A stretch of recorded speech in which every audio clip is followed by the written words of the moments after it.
This is the credit comeback. Okay, in 2025, we have seen credit scores go down and then go up. All right, the U.S. has been in a mini recession since 2023. Okay, we are on the brink of a financial reset. Okay, so now we have to understand how we're going to calculate this. So, what I'm going to explain to you today is why your credit scores have gone down, why your debt has gone up, and why you can't seem to get ahead, right? So this is the credit comeback. Again, if you haven't ever been tuned into the channel, I am KDK Capri, the mentor and the mentee. And what we talk about on the Wealthy and Healthy podcast, we talk about credit, we talk about economy, we talk about finances, we talk about health, we talk about everything entrepreneurship wise. Okay, so we're gonna dive right in and let's talk about this credit comeback and how to rebuild your scores after this mini recession. Okay, so first thing I want to talk about is why credit scores dropped in 2024. So credit scores have been dropping like by the hundreds, right? When we talk about the debt in America, the debt in the average household, okay, all that has gone up in the last few years. So this mini recession has led to many jobs lost, okay? Many jobs lost everywhere. Okay, banks are closing. We see these huge institutions, these huge financial institutions closing because they don't know how to run their business, or they are just simply running out of money. They're running out of reserves. Okay, so we see big stores like Safeway, Target. They've closed over 300 stores since 2020. Okay, so we are in a dollar crisis where the dollar's value has essentially went down, and the value of living and the cost of living has went up. Okay, so now we have to find out, okay, if the dollar's not the end all be all, where do we go from here? Okay, so inflation has created many of these issues and created a economic uncertainty in whether they are going to be able to get through this time or whether they're not going to be able to get through this time. And personally, me in Colorado, I've been seeing people having regular rent prices, okay, about 12 or 1500 a month, and they have to go get three roommates because they just don't have enough money to, fund their lifestyle. Okay, so since 2023, the national average of household debt has increased about 13%.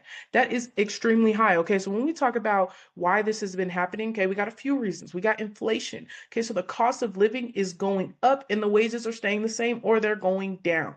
Okay, the next thing we have is supply and demand. Now, supply and demand is basically meaning you are going to have the cost of goods going up and the demand for it is going down. Okay, so certain things are not as attractive as they were in back in the day. Okay, so for example, I if I'm struggling, right, and I can barely afford to pay my bills, I'm most likely not going to spend as much as at the grocery store this month. I'm most likely not going to go out and have drinks and spend money in the small businesses in my community because the demand for them has went down because it has to level out. We have to level out our finances somewhere. So we have to take things out. We have to add things in just so we can live comfortably. Okay. And that is why one of the biggest reasons why we see household debt going up because we don't know how to cut out the nights out eating, or we don't know that, spending, 6 nights eating out is going to be more than spending all that money on a week's or 2 weeks worth of food. Okay. So then the other thing is going to be tariffs. I want to talk about tariffs a little bit because under the current administration, this is not going to be a political episode, but we are going to talk a lot about the current administration and what Trump's doing. So Trump's tariffs have mostly been towards China. They have raised their tariffs up to 145%. And as you may all know, we get a lot of our goods from China. Okay, so the tariffs on other countries are extremely high. What Trump is essentially doing is trying to bring money back into the US. So he's going to collect in other places. Okay, and what he's doing is essentially bringing us on the brink of a war. Why? Because what he's doing is making tariffs higher and he's threatening to take the US security blanket from under them if they do not pay these tariffs. Okay, and most of them are like, no, I'm not doing that. Okay, so we have to understand what type of situation we're in financially and economically. Okay, so the other thing he's doing is destabilizing the dollar, okay, devaluing the dollar. Okay, so this is going to be the biggest thing that we have to pay attention to in the future. Okay, so what do we do in this case? We sell dollar assets before this happens. Okay, it has already dropped 10%. The US dollar has dropped 10% value since January, since the beginning of 2025. Okay, at the end of this year, it could go up all the way to 30%. Okay, so we have to understand like this dollar is not what we thought it was. Okay, it is not real money. It only has a value that we put to it. Okay, and we create the money anyway. So what we have to understand is how money works, what is the real money, what are the real assets, and what are the real liabilities.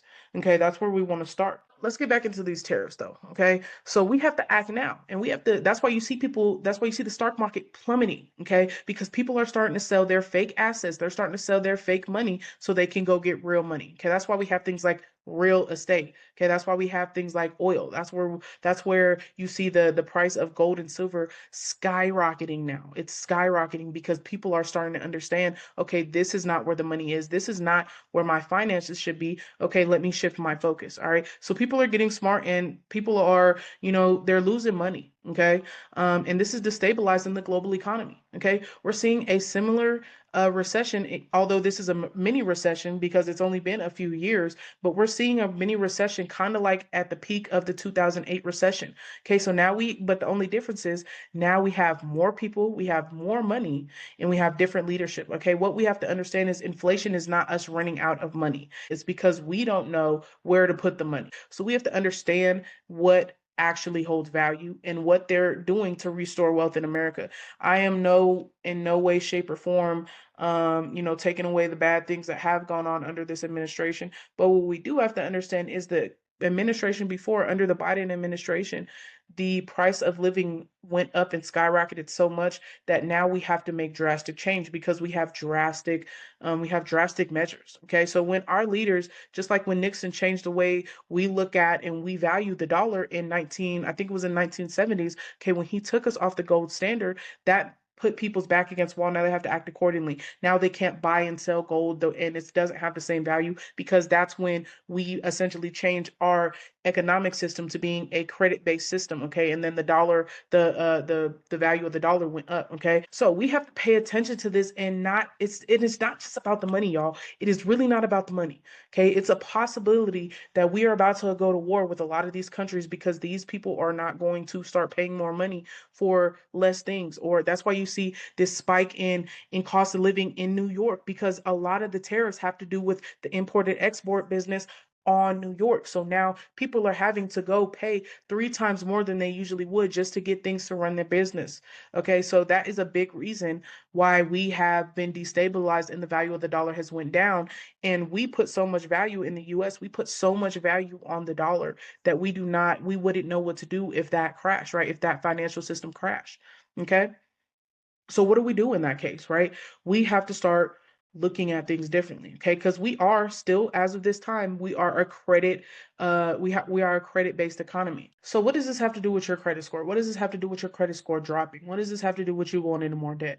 Because we have been trained to use our credit for personal use. Okay, we have been trained to use our credit to buy liabilities. So when these type of situations arise and we no longer can use our physical dollar, we no longer have cash on hand, we go to credit. Okay, and now we have to use other types of currency. This is what we're seeing now. And and now we can't just hold on to the dollar as much as possible. Okay, this is not the situation anymore. We have to use our credit to buy assets instead of liabilities. Okay, when we understand that credit is just used to make more credit, we can understand how to use it and how to put it in our financial situation. Okay, so we have to use our credit to create assets and not liabilities. Credit scores have dropped because we are going broke. Okay, we have no savings, and if we do, we tap into the savings until we run out, or we can't, you can't keep tapping into your savings every time you need to go to the grocery store, or every time you run out of toilet paper, something like that. Okay, so we start dipping into our savings. Once we run out, then we run to the banks and we go get credit, or we get personal loans.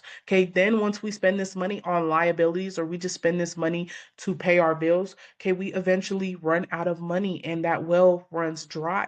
And that's when we see global crashes like we've seen since about 2023. Even before then, I would say it started in about 2020. Okay, so how do we rebuild after this financial reset? Because that's what we're seeing. We're seeing a financial reset. We're seeing the value of the dollar go down, and we're seeing the value of real money, like real estate, like gold, like oil, like silver. Those things are skyrocketing in value because people are starting to see the actual value. Okay, they're starting to see that this is actual currency. So how do we rebuild after this? Believe it or not, we are on the edge of a global and financial reset, and we're losing things like food stamps, we're losing Medicaid, we're losing student loans, and even talking about defunding the police. Obviously, what we've been doing isn't working. Okay, so that's what we have to understand. This is the first step to, rebuilding after this reset. Okay, we have to understand that it's time to break everything down, break the whole system down, and rebuild it back up. Okay, this is a broken system. So obviously what we've been doing hasn't been working. That's why we see ourselves in these situations. And we have to make such big changes because it's such a big problem. And we have to make quick and swift decisions. Okay, and do it and stand on it essentially. Okay, so this is a broken financial system. This is a broken credit system. Okay, once we understand that the system that we are in is rigged, number one, it's a joke because we were ran off of credit, but credit is all discharged back to the United States. We'll talk about that in another video. That's a whole different rabbit hole. But the only way to fix this is to tear it down and to rebuild it. Okay, so the first thing that you want to do is actually understand that this is a financial reset, and you're either going to be right now starting to prepare and starting to get yourself ready for this reset, or you're going to be in a whole tailspin because you don't know what's coming. And then when it does come, you're going to be unorganized, you're going to be all over the place, you're not going to know how to spend your money even more than you already didn't know, and you're going to be in a situation where you're going to go even more broke because you don't know the value of money. All right, so the second thing we're going to do is we're going to fix our credit and discharge our debt. Now, the biggest misconception I've been seeing is, that I've been seeing lately in credit repair is that it's a scam or it's illegal. But let me explain something to you. We have, roles as consumers, okay? The banks have roles, the consumers have roles, and the consumer reporting agencies, aka the credit bureaus, they have roles. All this plays into a smooth financial process. This is the way that money flows and liquidates the way it does by us being in this huge financial role. Okay, so what we have to understand is there are roles of each branch of the financial system. Okay, so the first thing we have is the banks. The banks' roles cannot be understated. Okay, banks are the reasons why we can liquidate money. Banks are the reasons, like, say, if I'm running payroll high and I have a $50,000 payroll, okay, I have $50,000 in commissions or payroll that I have to pay out. I'm not going to keep that in my personal safe. Okay, and most times I'm not going to keep it in cash either. I'm going to send it through a direct deposit. All right, so that's one way that the banks are like the staple of our communities. They're the backbones of our communities. Okay, so the banks have a central role. They have a role that is going to run essentially everything that's going through. And then another thing is with other countries. When other countries come in, or other citizens from other countries, they come in, they want to convert their money, or vice versa. When we go to Jamaica, we have to have banks so we can convert funds. So banks are extremely, extremely important. Okay, now we have to hold them accountable as well. So then we have the consumer. We are the consumer.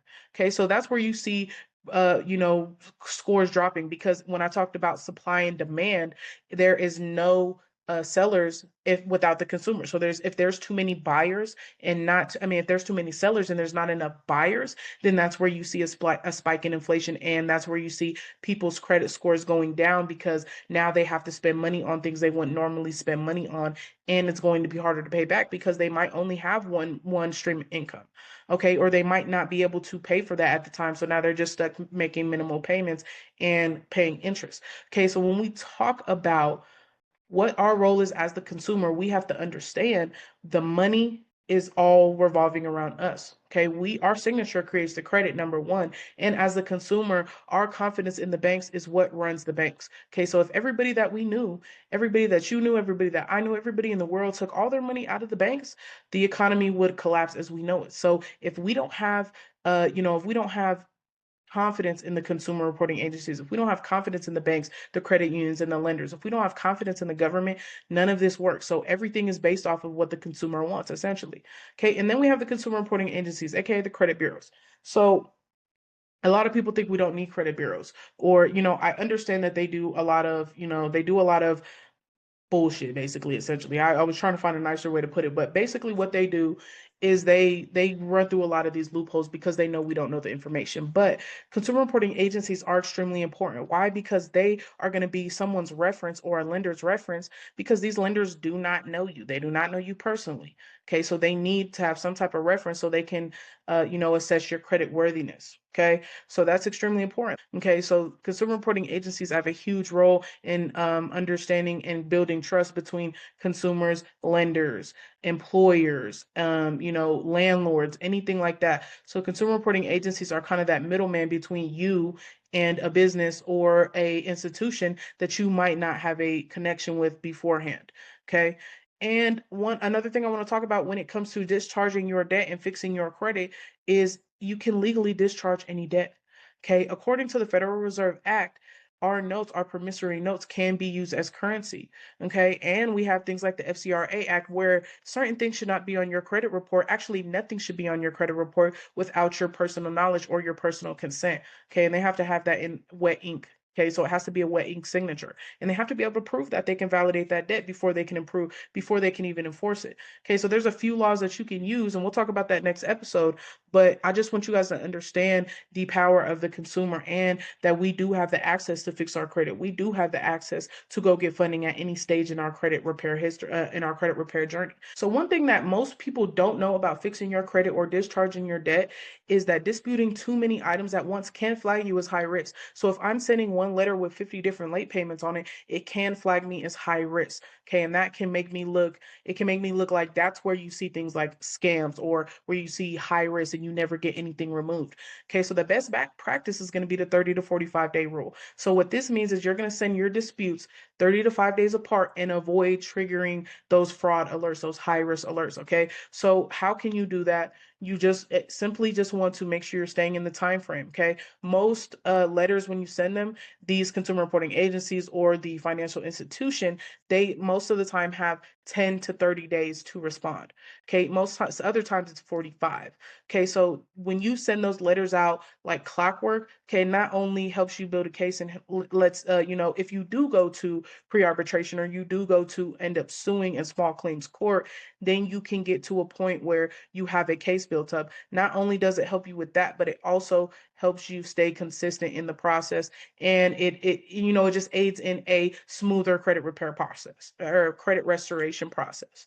Okay, so you can avoid those triggering fraud alerts by just sending every 30 to 45 days. Okay, that's a 30 to 45 day rule. The next thing I want to talk about is studying consumer law. Okay, if you don't know what you're talking about before you send out letters, you are going to you just don't know what you're doing. Okay, so don't go into anything without doing your due diligence. Don't go into anything by just saying, I trust what somebody told me on Instagram. Go do your research. Go look up the laws. Go understand the verbiage. Okay. And when we talk about consumer law, and when we talk about studying credit repairs, the Federal Reserve Act or the Fair Credit Reporting Act, when we talk about studying those acts, you have to understand the verbiage and you have to understand the language that they're speaking in. Just like when you hear a doctor say something and you're like, okay, put that in layman's terms, I don't know what that means. It's the same thing here. Okay, so you have to break these things down. You have to read between the lines because there is a lot of jibber jabber in between what they're really trying to say. You interpret it the way it was written, essentially, okay, or what they meant when they wrote it. Okay, you don't just take it and you spin it and you put your own, you put your own sauce on it. You don't want to do that because then you're not going to know what you're talking about. Okay, so if I send out letters and I really don't know what I'm talking about, I'm not being firm, I'm not understanding the way debt discharge works or debt validation works or default and dishonor works, I'm not going to be able to see the results that I want. Okay, so the next thing you want to do is understand the way debt and money works. So if you don't understand how debt and money works, this is how you get into bad debt.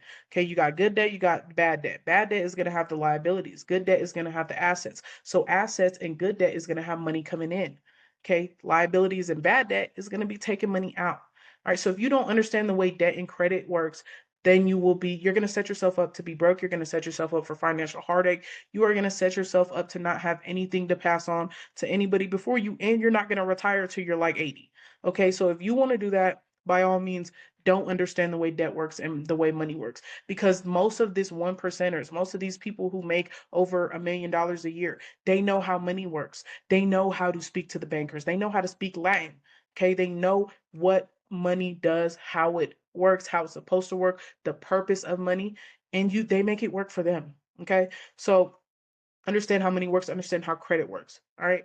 So next thing I want to talk about is post-recession trends. All right. So when we talk about rebuilding, getting back to funding, getting back to, getting lending, or getting back to the point where you can handle your finances, subprime lending has been rising. So banks are approving more people with a score under 700. Okay, so if you have a 680 to a 500 credit score, you can get approved for, subprime lending. Now, the only thing I would note is these are going to be higher APRs, higher interest rates, because you are, you're a higher risk factor. Okay, so once people see your credit report, they see your consumer report, they see your credit score, they see your credit history, your utilization, and they start saying, okay, this person is not very financially, educated, they're not very financially stable, maybe they can't, handle this, we're going to give them a higher interest rate so we can still, feel comfortable giving them that money. All right, but the thing about this is you still have access to the funds. So if you have a bad credit score and you're in the process of getting, getting your credit right, or you're just trying to get some money right now,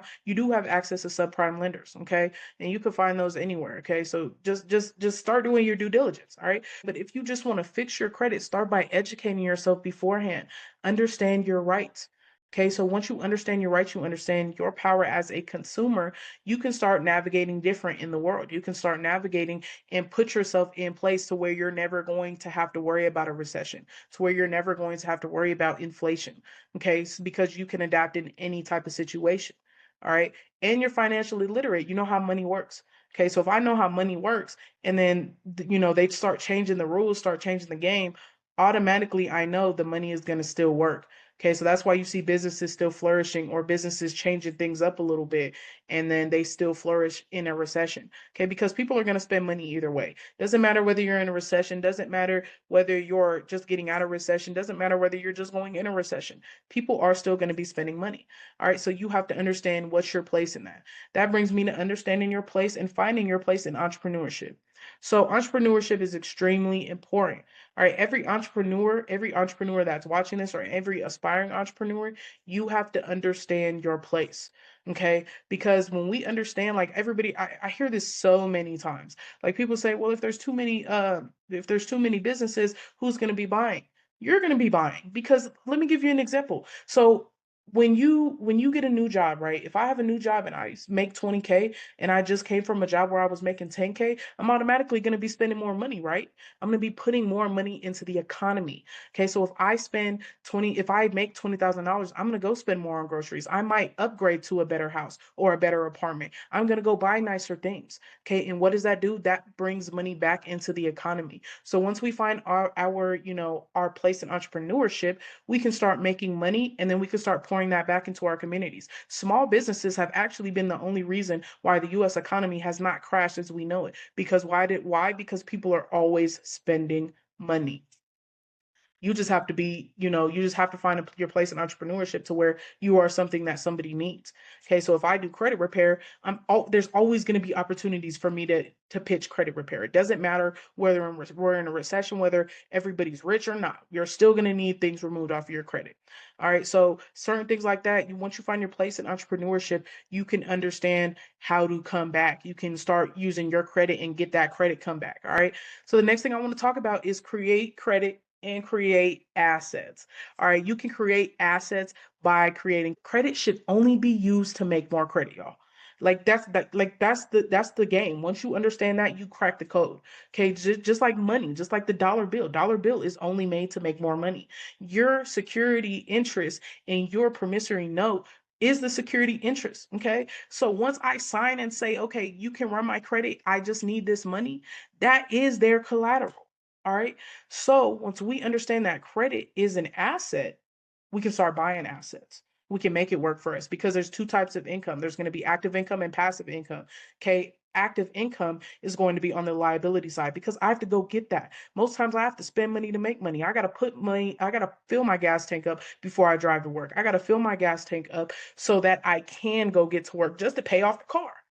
All right. Now, if I have a asset and I go get that car and I turn it into say I rent it out on Turo or Avis, okay, that's going to be different, because that's going to be passive income. I don't have to go get that. That money is going to be coming in my sleep. Okay. So that's going to be an asset. All right. And I can do all that off the back of my credit. All right. So once we start using, we create the credit, we create the asset, this is going to be the only way that we can rebuild after any recession or after any financial heartache.